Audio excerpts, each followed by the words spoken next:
अब सुनिए, मैं इतनी बातें क्यों बता रहा था। ये सब चीज़ें ना इतनी मुश्किल हैं कि पढ़ने में आप रट लेंगे, इम्तिहान दे देंगे और शायद IAS PCS का एग्ज़ाम हो तो आप उसमें टॉप भी कर जाएंगे। लेकिन सचमुच में अगर आपके पास बल, बुद्धि और विद्या नहीं है तो ये माया, डिज़ायर, कर्म आपको झका देगी। आप अमीर से अमीर आदमी हो जाएंगे, लेकिन फिर भी ये ऐसा है जैसे कि एक। नमस्कार दोस्तों, स्वागत है आपका इस सीरीज़ में जिसको हम कहते हैं हनुमान चालीसा। बहुत मुश्किल है हनुमान चालीसा मेरे लिए, क्योंकि रिपीट करते करते हनुमान चालीसा पढ़ते पढ़ते बचपन में लगने लगा था कि बस मंत्र जप कर लो काम हो जाएगा और कुछ करने की ज़रूरत ही नहीं है। लेकिन अब हनुमान जी ने आकर मुझे कहा है, भाई इसका मतलब समझो। तो मन ऐसे रिएक्ट करता है, बोलता है क्यों समझे, जब इस मंत्र में ताकत है तो समझने की ज़रूरत क्या है। ये तो ऐसे ही है जैसे कि कोई कंपाउंडर हो और वो किसी डॉक्टर के साथ बैठे बैठे दवाइयाँ देना सीख गया हो। खांसी आए तो ये दवाई दो, उल्टी आए तो ये दवाई दो, दस्त हो तो ये ORS दे दो। और फिर कोई आकर बोलता है सीनियर डॉक्टर कि तुम्हें दवाइयों का केमिकल कॉम्पोजिशन, उसका साइड इफ़ेक्ट, ये सब चीज़ें भी पढ़ना पड़ेगा। दवाइयों को पढ़ो, खाली एक ऑटोमेटिक रिफ्लेक्स से काम नहीं चलेगा। ये तो दुनिया की दवाई है। हनुमान चालीसा हर एक इंसान की ज़िंदगी की दवाई है। तो क्यों बोल रहा है वो डॉक्टर कि तुम्हें दवाइयों का रिएक्शन समझना पड़ेगा? क्योंकि दुनिया इतनी ग्रॉस नहीं है, यहाँ पर ढेर सारे नुएंसेस हैं। जैसे आज का जो हम श्लोक पढ़ेंगे वो है, बुद्धिहीन तन जानिके सुमिरो पवन कुमार, बल बुद्धि विद्या देहु मोहि हरहु कलेश विकार। सिंपल है, इसमें कोई बहुत कॉम्प्लेक्स नहीं है। इसका मतलब है कि मुझे मान लीजिए हे ईश्वर कि मैं बुद्धिहीन हूँ और सुमिरो पवन कुमार, मुझे आप याद करिए क्योंकि मैं तो आपको बार बार भूल जाता हूँ। 3 चीज़ मुझे दीजिए, बल, बुद्धि और विद्या, और मेरे कलेश और विकार मुझसे छीन लीजिए। बचपन से इतनी बार भगवान से मांगा है ये सब, मंदिरों में जाकर के इम्तिहान के पहले मम्मी लोगों ने बहुत बार मंगवाया है, कभी मिला तो है नहीं। तो अभी ऐसा मन में आता है कि इससे कोई फ़ायदा नहीं होगा, इमोशंस नहीं आते इसमें। बट अब मैंने ये पूछना शुरू किया है अपने से, जब से हम लोगों ने जनोगा पढ़ना शुरू किया, कि क्या है ये जो प्रार्थनाएं होती हैं वो क्या है? क्या हम किसी और से भीख मांगते हैं क्या? प्रार्थना मतलब किसी और से भीख मांगना। और भगवान इतने बेचारे अंधे हैं, इतने निर्दयी हैं कि जब हम उनके सामने गिड़ाएंगे, नाक रगड़ेंगे, तब वो हमको देंगे, ऐसा है क्या? इससे तो यही लगता है कि हनुमान जी के सामने पहले बोलो, बल बुद्धिहीन हूँ मैं, मुझे याद करो प्रभु। और उनको भूल गया है क्या क्या देना है, तो याद दिला रहे हैं, बल दो, बुद्धि दो और विद्या दो। ये क्या है? जब हम कोई प्रार्थना करते हैं, खास तौर से हनुमान चालीसा जैसी चीज़ जो कि पूरी दुनिया में लोग नींद में भी रट लेते हैं, बोल देते हैं। इनफैक्ट अब तो नींद में ही रखते हैं। बहुत कम लोग हैं जो इसको कॉन्टेम्पलेट करते हैं, समझने की कोशिश करते हैं। तो कल हमने इसको थोड़ा सा पढ़ा था, मैं इसको रिवाइज करा दूं। जब भी आप कोई भी काम कर रहे हैं हिंदू रिचुअल्स के हिसाब से, आपको एक संकल्प लेना होता है, आपको एक स्ट्रॉन्ग विचार लेना होता है कि ऐसे हम शुरू कर रहे हैं। We clarify who we are and why we are doing what we are doing. और यहाँ पर हम संकल्प में क्या करना होता है, हम क्लैरिफाई करते हैं कि हम कौन हैं और जो हम कर रहे हैं वो क्यों कर रहे हैं। ध्यान रखिएगा, इसमें भगवान कहीं नहीं आते हैं। भगवान तो एकदम चमकता हुआ सूरज की तरह है, बरसता हुआ बारिश की तरह है। हमारी स्टेट ऑफ माइंड भरी हुई है, कचरे से भरी हुई है। वही मैं कल बोल रहा था कि अगर एक खेत में ढेर सारा झाड़ है, मतलब ऐसा झाड़ जो किसी काम का नहीं है, तो उसको पहले आपको काटना पड़ेगा, तभी बीज बड़ा हो पाएगा। तो ये कैसे होगा? आप क्लैरिफाई करते हैं अपने मन को कि मैं कौन हूँ, एक तरह से जब आप ये कहते हैं बुद्धिहीन तन जान के, आप उस समय कम से कम जब तक आप प्रार्थना कर रहे हैं, आप अपने मन को बोलते हैं चुप रहे, तो जो कुछ भी जानता है अभी तो चुप रहे, सुन, लाइफ को सुन। सुमिरो पवन कुमार, मतलब कि पवन के बेटे, जो पवन उनके पिता के नाम से पुकारा गया है, पवन के बेटे मुझे याद करो। और बल, बुद्धि और विद्या, ये तीनों बहुत रिपीटेड वर्ड्स हैं। मैं नहीं जानता हूँ, भगवान आपके पास है। मैं भी रिसेंटली मैंने सुनना शुरू किया है फिर से, मतलब तुलसीदास की जो सुंदरकांड है उसको मैंने अब फिर से सुन रहा हूँ। बचपन से मैं कम से कम 100 बार सुन चुका हूँ। मुकेश जी ने गाया सुंदरकांड, आप भी सुनिएगा। लेकिन अब मुझे चाहिए सुंदरकांड का मतलब, और मैं सुन रहा हूँ तो जैसा लगता है जैसे उस सुंदरकांड में जान आ गई है। कल तो मैं ब्रश कर रहा था और सुंदरकांड को ऑन करके मतलब सुन रहा था, बहुत मज़ा आ रहा था। पहले खाली बीच बीच में मतलब समझ में आता था, कोई एक आध लाइन, एक आध दोहा समझ में आ जाता था। अब मुझे हर एक दोहा समझना है। अगर हनुमान जी ने सुरसा को माँ कहा है तो मुझे उसमें भी बड़ी खुशी हो रही है कि देखो, एक राक्षसनी जो उनको खाने के लिए बोल रही है उसको भी ये माँ बोल रहे हैं। बल, बुद्धि है इसमें, बल तो है हनुमान जी की। हम लोग, बहुत लोग जो हनुमान जी से चाहते हैं ना, ज़्यादातर लोग बल चाहते हैं कि हमारा काम हो जाए। और आजकल जो नई फ़ोटो बनी है, चिपकी हनुमान जी की एक स्टिकर बनी है, लोग गाड़ियों के पीछे चिपका के रखते हैं। ऐसे हनुमान जी की फ़ोटो है, ऐसा लगता है बड़े गुस्से में है। ऐसा नहीं है, वो उनके लिए गुस्सा है जो लोग महामूर्ख हैं, वो तो दयालु हैं यार। तो बल, बुद्धि और विद्या तीनों क्या है, पहले आप उनसे पूछो क्या है, अपने आप से पूछो क्या है। मतलब उनसे पूछो मतलब अपने आप से साइलेंटली कॉन्टेम्पलेट करो क्या है।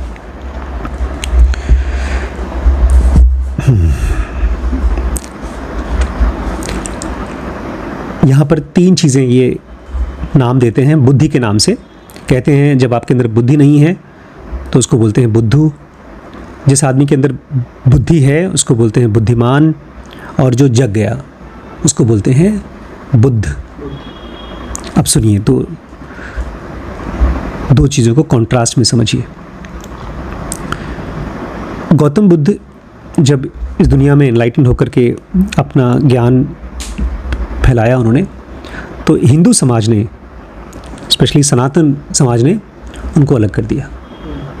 जबकि पुराणों में कहानियाँ ये हैं कि भगवान विष्णु के 10 अवतार हैं। लास्ट अवतार कौन से हैं जो आने वाले हैं? अरे अभी पिक्चर आई है अमिताभ बच्चन जी की, कल्कि, कलयुग में कल्कि अवतार लेंगे। लेकिन उसके पहले के अवतार कौन है? गौतम बुद्ध।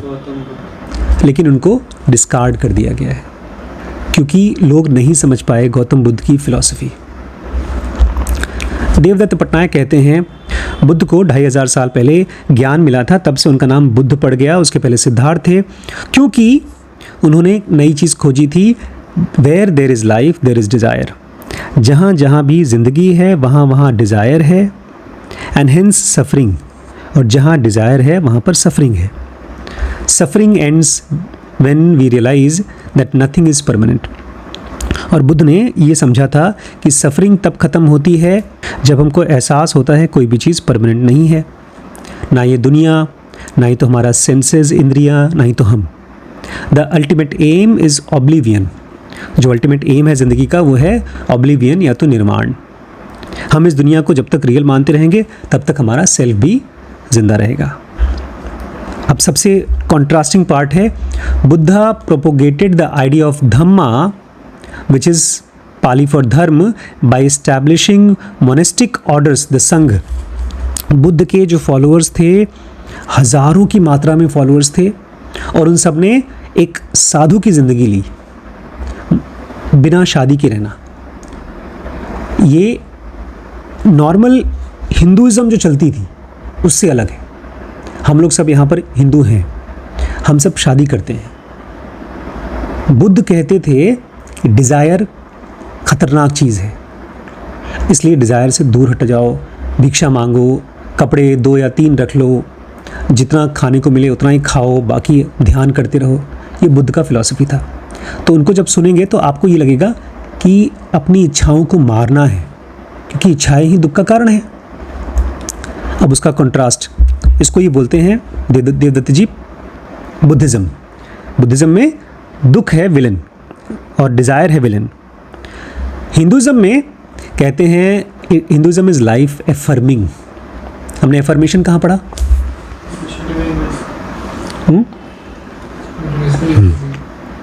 क्या मतलब है एफर्मेशन का? जो है उसको, हाँ ये अच्छी चीज़ है, इसको और फोकस करना, बढ़ाना। तो हिंदुज़्म लाइफ एफर्मेशन है। हिंदुज़्म ये मानती है कि डिज़ायर, इच्छा, जिसको बुद्ध मानते हैं खतरनाक है, वो फोर्स है जिससे ये दुनिया बनी। डेस्टिनी, कर्म is the counter force that limits the satisfaction of desires. और ये मानते हैं कि जो इच्छा है, डिज़ायर, वो एक तरह का फोर्स है जो हमको इस दुनिया को एंजॉय करने के लिए मिली है। एक तरफ है डिज़ायर, काम, एक तरफ है कर्म। काम और कर्म एक दूसरे के साथ अटैक करते हैं, लड़ते हैं।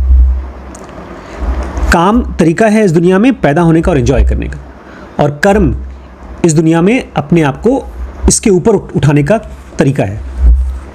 देवदत्त जी कहते हैं अगर आप एंजॉय करना चाहते हैं अपनी ज़िंदगी का पर्पज़ जिसलिए आप पैदा हुए हैं, तो आपको अपनी डिज़ायर्स को एंजॉय करना चाहिए, और जो कुछ भी आपको मिलता है डेस्टिनी में उसको खुशी खुशी एक्सेप्ट कर लीजिए without being addicted to either. ये सटल पार्ट है, ना आपको डिज़ायर्स की आदत पड़े ना ही तो डेस्टिनी की।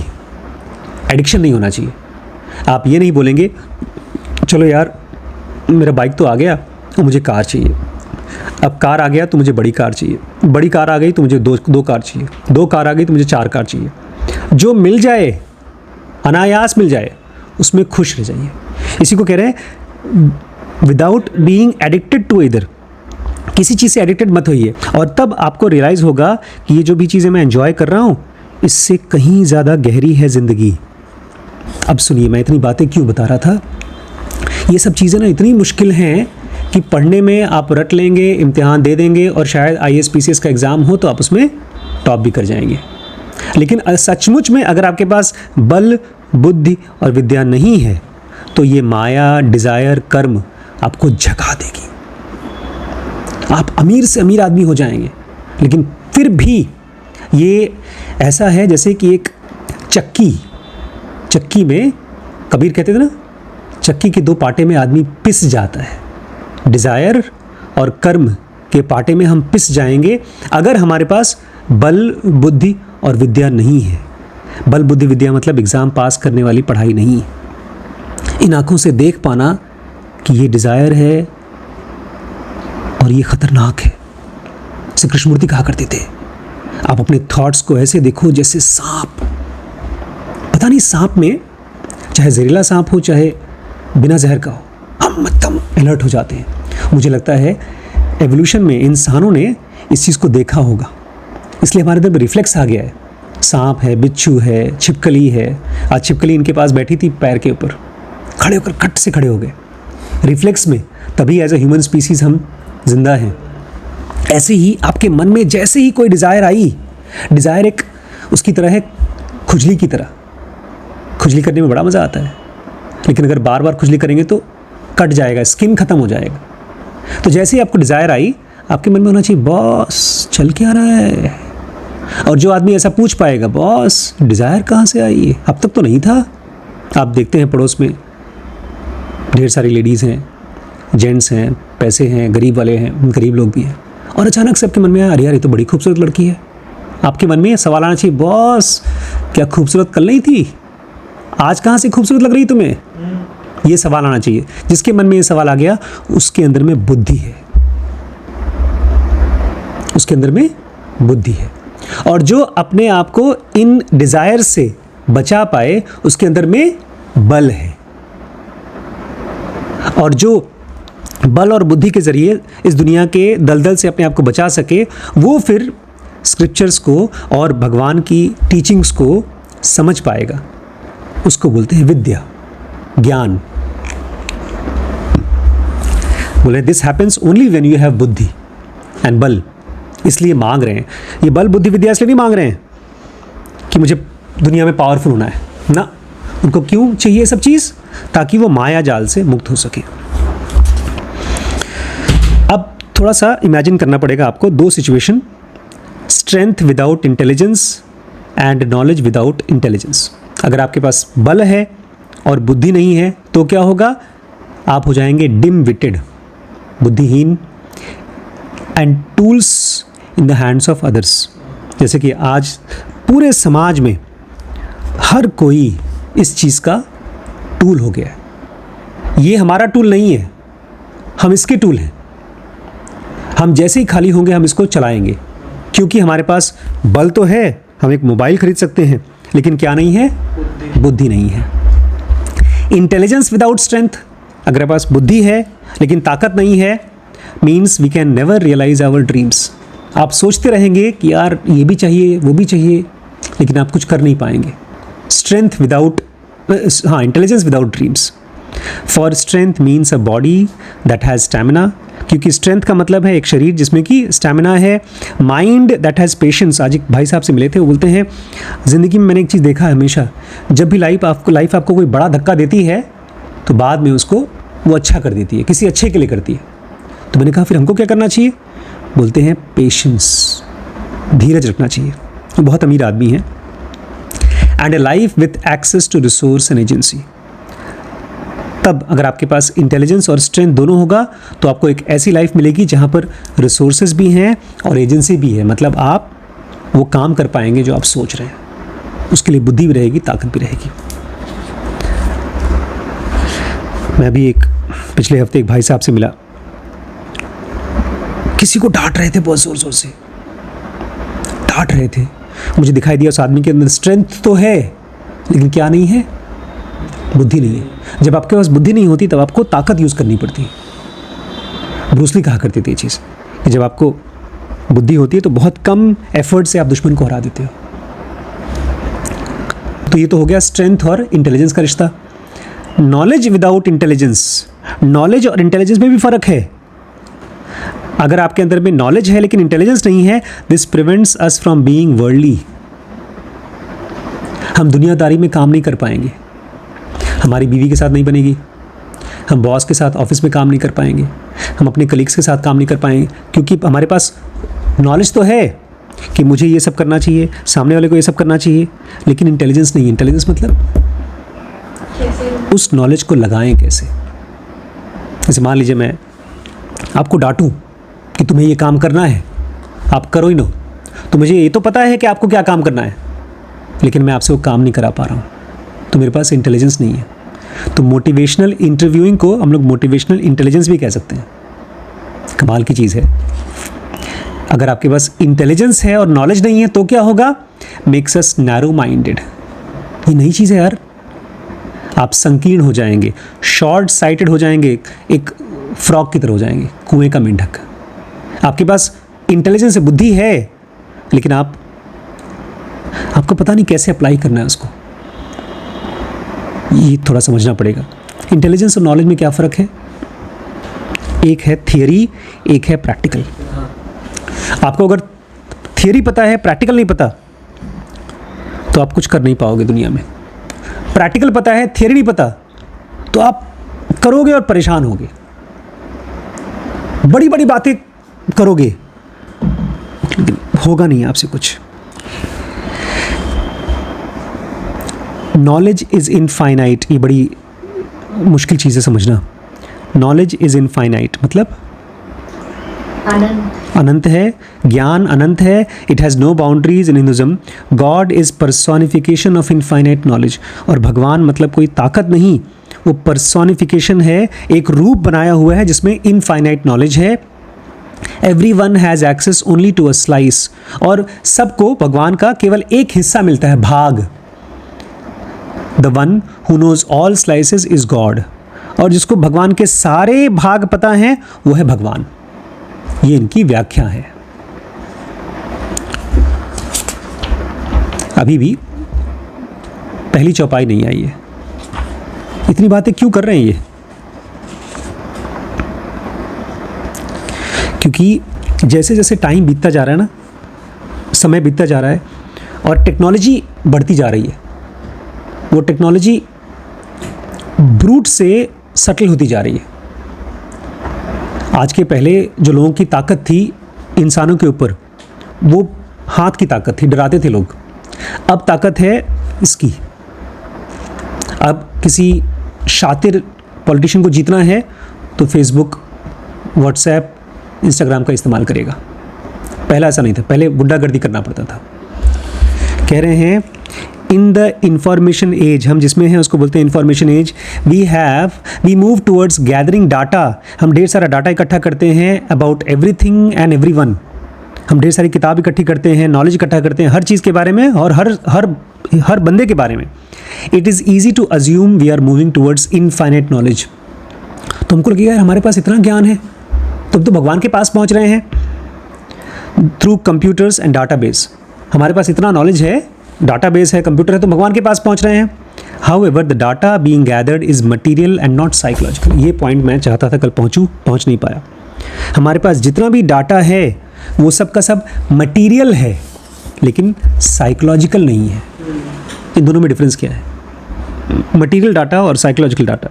मटीरियल मतलब जो दिख रहा है, साइकोलॉजिकल जो ब्रेन में है आपके। मटीरियल मतलब जो दिख रहा है, वेरी गुड। साइकोलॉजिकल मतलब जो ब्रेन में है, लेकिन साइकोलॉजिकल डाटा ब्रेन में है, खाली इतना नहीं है। जो आप सोचते हो, चीज़ें आपकी मेमोरीज हैं, जो आपकी बिलीफ बन गई है।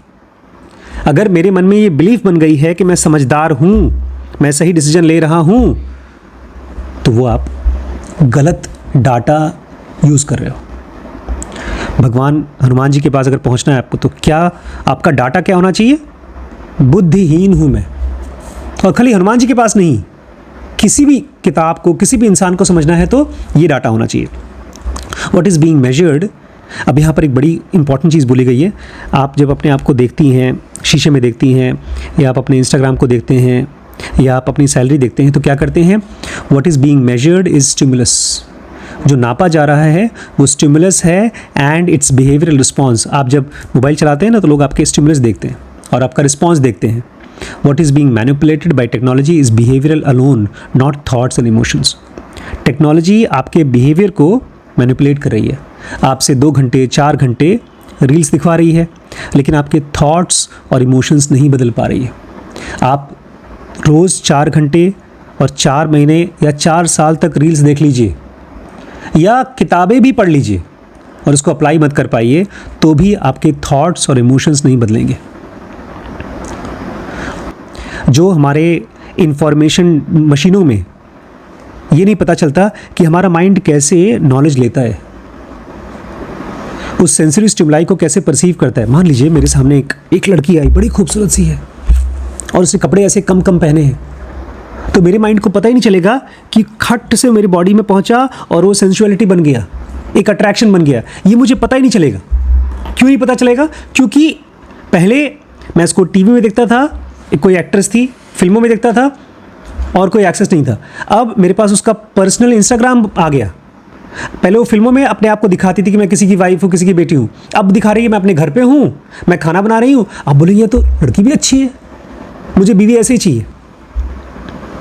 एक बहुत मीनिंगफुल फिल्म बनाया था ऋषिकेश मुखर्जी ने, गुड्डी, जिसमें जो जया बच्चन थी उनको प्यार हो गया एक फिल्म एक्टर धर्मेंद्र से, और अपने बेचारे होने वाले मंगेतर से शादी नहीं कर रही थी वो।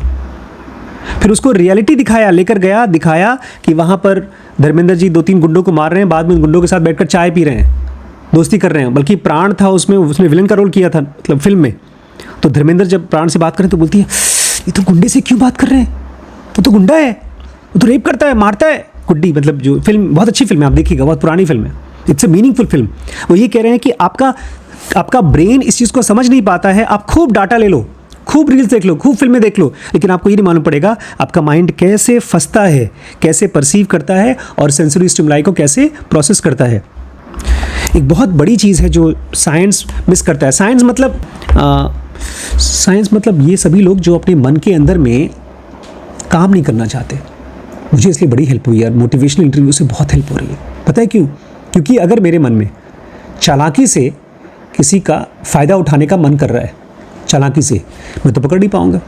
अब जाकर के कंपैशन वाले सीरीज़ से, कंपैशन वाले वीडियो से मुझे समझ में आ जाएगा। एक तरह से माइंड का ऑपरेशन है। बस इस पॉइंट को समझ लें, उसके बाद आज की वीडियो ख़त्म करते हैं।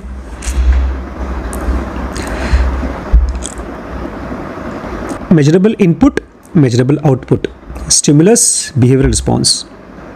अगर मुझे सही सही डाटा दिया गया तो मैं सही सही बिहेवियर करूँगा, ऐसा नहीं होता।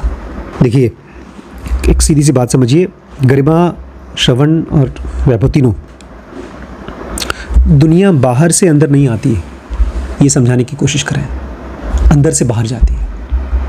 अगर आप ये कहते हैं कि मैं तो ये गलत काम जो मुझसे हुआ है मैं नहीं करना चाहता था, ये तो मैंने उस आदमी ने मुझसे कराया, या रात को मैंने वीडियो चालू कर लिया था, उसको देख करके ये हो गया, नहीं, ये उल्टा है। बाहर से डाटा ब्रेन में आया तो हमारा रिस्पॉन्स आता है, ऐसा नहीं है, उल्टा है। हमारे रिस्पॉन्स में से एक्टिविटी निकलती है। ये समझाने की कोशिश करें कि दुनिया की शुरुआत साइकोलॉजिकल है। हनुमान जी से जो हम ये बोल रहे हैं ना, बुद्धिहीन तनु जानिके, पता है क्या कर रहे हैं? हम एक सर्फ एक्सेल पाउडर ले रहे हैं माइंड के लिए। मतलब धुलाई करने के लिए। क्या धुलाई कर रहे हैं? हमारे लॉजिकल थॉट्स का कचरा। अगर मेरा ये काम हो जाए, जैसे अभी रिसेंटली एक बच्चा बोल रहा था मुझे कि मेरी सैलरी 50,000 रुपये है और मेरे घर में अभी कायदे का घर नहीं है, वो अगर कायदे का घर बन जाए, मेरी सैलरी 2 लाख 2.5 लाख रुपए हो जाए तो मेरी प्रॉब्लम सॉल्व हो जाएगी। ये सच है कि झूठ? अगर ये झूठ है तो आप काम धाम नहीं करेंगी, अगर आलसी हो जाएंगे। घर बन जाएगा फिर और चाहिए होंगे पैसे। लेकिन अगर उस आदमी का घर नहीं बन रहा है तो उसको गर्मियों में बारिश, धूप में, गर्मियों में धूप, बारिश में, इनसे पूछिए, इनका घर नहीं है बेचारे का। नहीं, जैसे आपने बोला कि उसकी परेशानी खत्म हो जाएगी, परेशानी कभी नहीं खत्म होती, फिर कोई नई परेशानी आ जाएगी। घर तो बन जाएगा, ठीक है, आप एक कंफर्ट उसमें आ जाओगे, बट लेकिन फिर कोई नई परेशानी आ जाएगी। जब आप भगवान हनुमान जी से बोलते हैं कि बल बुद्धि विद्या देहु मोहि, मतलब हमारे मन में चलने वाले जो लॉजिकल थॉट्स हैं उसको सही करो। नहीं समझे? हमारी खुशियाँ किस चीज़ पर बेस्ड हैं पता है? मेरा ये काम हो जाए, और आपका वो जो फेवरेट मन का काम था एक बार वो हो गया और फिर भी आप खुश नहीं हैं, तो पता है क्या होता है? आपको बड़े मन से किसी को आप प्यार करते थे, वो नहीं मिला तो दुखी तो होंगे ही, वो मिल गया तो क्या दुख होगा? कभी ऐसा हुआ है आपके पास कि आपको जो बहुत खोने का डर, हाँ बिल्कुल सही बात है, एक तो खोने का डर है, वेरी गुड, और दूसरा अगर आपको मिल गया वो चीज़ जो आप बहुत मन से चाहते थे, जैसे मैं एक टाइम पर बहुत मन से चाहता था मेरा YouTube चैनल 1 लाख सब्सक्राइबर पहुंच जाए। 1 लाख सब्सक्राइबर पहुंचे, हमको सिल्वर बटन मिला, हम ले आए, उसको हमने अनबॉक्स किया, वीडियो बनाया, डाल दिया। अब उसके बाद अब उसकी खुशी ज़ीरो हो गई। और जब किसी चीज़ की खुशी ज़ीरो हो जाती है तो वो क्या बन जाता है? बोरिंग हो जाता है। वो बोर्डम बन जाता है। उसका एक रूप है फ्रस्ट्रेशन। ये दुनिया का क्वालिटी है। जिन चीज़ों को आप मानते हैं वाओ ये तो बड़ी अच्छी चीज़ है, जब वो आपको मिलती हैं और उसमें से मिलने वाला जॉय, आपके ब्रेन में से हार्मोन्स, वो फीलिंग्स वाले डोपामिन, सीरोटोनिन ख़त्म हो जाता है, तो आपको लगता है क्या यार अब क्या करें। फिर धीमे धीमे आप भटकना शुरू करते हैं ऐसी चीज़ों में जो है परवर्जन। जानते हैं परवर्जन क्या होता है? मतलब सबसे बेकार एडिक्शंस। इसलिए कह रहे हैं भगवान बुद्धिहीन मुझे जानो और मुझे सही चीज़ का डिज़ायर कराओ। क्या क्या सही चीज़ है? 3 सही चीज़ है, बल, बुद्धि और विद्या, तीनों का कॉम्बिनेशन चाहिए मुझे। देखिए इसमें हम भगवान से ये नहीं मांग रहे कि मुझे सक्सेसफुल कर दो, हम बल, बुद्धि और विद्या मांग रहे हैं। ये बड़ी इंपॉर्टेंट चीज़ मांग रहे हैं यार। बल, बुद्धि, विद्या में पैसा नहीं है, मेरी बीमारी नहीं है। हम लोग जब कोई और कथा वथा करते हैं तो बोलते हैं ना भगवान से प्रार्थना करो, तुम्हें क्या चाहिए प्रार्थना करो। ये नहीं है इसमें। क्यों? देखिए यार ये संकल्प है, हम भगवान से एक ही चीज़ मांग सकते हैं। क्यों एक ही चीज़ मांग सकते हैं? भगवान से तो सब कुछ मांग सकते हैं, एक ही चीज़ क्यों मांग सकते हैं? कि मांग, अगर आप मांग भी लोगे ना, मिलेगा आपको जब आप खुद करोगे। नहीं, क्योंकि आप जब दो चीज़ चाहते हो और आपके सामने दोनों ऑप्शन आ जाता है तो आप पागल हो जाते हो। चॉइसेस में आप परेशान हो जाओगे। आपके सामने दो फ़ोन रख दिया जाए, एक आईफोन 16, 15 और एक गूगल का जो सबसे टॉप मॉडल है, और दोनों में ही सब कुछ सेम फीचर हो और आपको समझ में नहीं आ रहा है कि दोनों में अच्छा कौन सा है। एक का ब्रांड नेम अच्छा है, एक की टेक्नोलॉजी अच्छी है, आप परेशान हो जाओगे। ये माइंड कैसा है पता है? चुंबक देखा है? चुंबक का काम क्या है पता है? कंपास, जो कंपास देखा है? कंपास वो क्या करता है? उसमें चुंबक होता है और वो करता क्या है? जिस साइड पोल होता है उसी साइड रुक जाता है, नॉर्थ साउथ दिखाता रहता है। लेकिन उसको किसी चुंबक के पास रख दो, क्या हो जाएगा? वो पागल हो जाएगा। आप कंपास ले आओ, है अपने पास कंपास पड़ा है? शायद शीश के पास है। उसको किसी चुंबक के पास रखो, वो पागल हो जाएगा। आपका माइंड चाहता है कोई चीज़, बॉयफ्रेंड चाहता है, पैसा चाहता है, या एनलाइटमेंट चाहता है। एक चीज़ चाहता है, एक चीज़ क्लियर है उसको। अब उसके सामने उतना ही इंपॉर्टेंट दो चीज़ ले आओ। जैसे हाँ स्पिरिचुअलिटी भी चाहिए मुझे, लेकिन पैसा भी चाहिए। अब वो ऐसा हो गया जिससे कंपास के सामने चुंबक रख दिया। जो सही चीज़ थी वो नहीं चाह पाएगा। इसलिए इस फर्स्ट दोहे में, मतलब फर्स्ट स्टैंजा में सही चीज़ मांगा जा रहा है कि पहले तो मुझे यही नहीं पता कि मुझे क्या चाहना चाहिए, बुद्धिहीन हूँ मैं, और मुझे चाहना क्या चाहिए वो बल बुद्धि विद्या मेरे हिसाब से सही चीज़ है, और ये दोनों चीज़ में हटा दो। ये एक जनरल में माइंड की कैपेसिटी को बढ़ाने की बात की जा रही है, जिसको ज़ेनोगा में हमने बहुत अलग तरीके से पढ़ा। सेक्शन 2 और सेक्शन 3 जब खुलता है तो आपके अंदर में इंट्यूशन डेवलप होता है, इनसाइट डेवलप होता है, मेडिटेशन डेवलप होता है। मुझे लगता है ये पटनायक जी ने ना थियरी ज़्यादा डाली है, प्रैक्टिसेस कम है इसमें, इसलिए हम लोगों को एक्सप्लेन करने में ज़्यादा मुश्किल हो रही है। एक सिंपल भाषा में वो भगवान से सही चीज़ मांग रहे हैं। सही चीज़ वो नहीं है जो मैं चाहता हूँ, सही चीज़ वो है जो बल भी मैं जानता नहीं कितना बल को किसको बल बोलते हैं, किस चीज़ को ज्ञान बोलते हैं। हो सकता है मैं डॉक्टरी को ज्ञान बोलता हूँ, मैं आजकल सीरीज़ बना रहा हूँ इन्वेस्टमेंट की, उसी को ज्ञान बोलता हूँ। मुझे पता ही नहीं क्या चीज़ सही है। जब आदमी की वो स्टेट होती है कि ईश्वर के सामने या अपने मेडिटेशन में आप बोल सके मुझे नहीं पता ईश्वर सही क्या है गलत क्या है, आप गाइड करिए, तब पहली बार भगवान मुझे जहाँ ले जाते हैं उंगली पकड़ के हम जाने को तैयार होते हैं। नहीं तो हम भगवान को दे रहा हम बताते तुम्हें क्या दिलवाना चाहिए मुझे, चलो पहले पैसा दिलाओ, और बीवी तुमने सही दिलवाई नहीं है, अकल नहीं है तुमको। हमारा माइंड भगवान को कंट्रोल करने की कोशिश करता है। आज का लास्ट पार्ट है, we also ask Hanuman to solve our problems को भी सॉल्व करने के लिए हम हनुमान को बोलते हैं माइंड में क्लेश, problem that bothers our mind, क्लेश, and problem that bother our body. और जो प्रॉब्लम्स हमारे बॉडी को बॉदर करता है, विकार। क्लेश और विकार, हरहु कलेश विकार। पता है कलेश और विकार में डिफरेंस क्या है? कलेश मतलब जो माइंड को होता है, विकार मतलब जो शरीर को होता है। बॉडी में दर्द हो रहा है वो विकार है, और जो माइंड में दुख हो रहा है वो क्लेश है। ये दोनों चीज़ें हमसे हरिए। बोल रहे हैं क्लेश कॉमन चीज़ों में कौन कौन सी चीज़ें क्लेश होता है पता है? लस्ट, सेक्स के प्रति अगर आपके मन में इच्छा आ रही है, इसका भी एक सिस्टम है। आई सेंटर के साथ में रिलेशनशिप बना करके वाइफ जब अपनी मर्जी से सेक्स करना चाहती है उसको बोलते हैं सही तरीके का सेक्स। अदरवाइज वो लस्ट आपको परेशान करेगा, क्रोध आपको परेशान करेगा, घमंड आपको परेशान करेगा, ऑब्सेशन परेशान करेगा, रिवल्शन, द्वेष, ईर्ष्या, जेलसी, ये सब चीज़ें साइकोलॉजिकल क्या हैं? क्लेश हैं। और विकार में वो सभी चीज़ें हैं जो दर्द तकलीफ़ है, उसको भी भगवान आप मुझसे हर लीजिए। तो ये है पहला दोहा नंबर 2, बुद्धिहीन तन जाने के सुमिरौ पवन कुमार, बल बुद्धि विद्या देहु मोहि हरहु क्लेश विकार। कल हम हिम्मत करेंगे जय हनुमान ज्ञान गुण सागर छूने की। हनुमान जी हमें शक्ति दीजिएगा कि हम इस दोहे को समझ सकें और पढ़ सकें।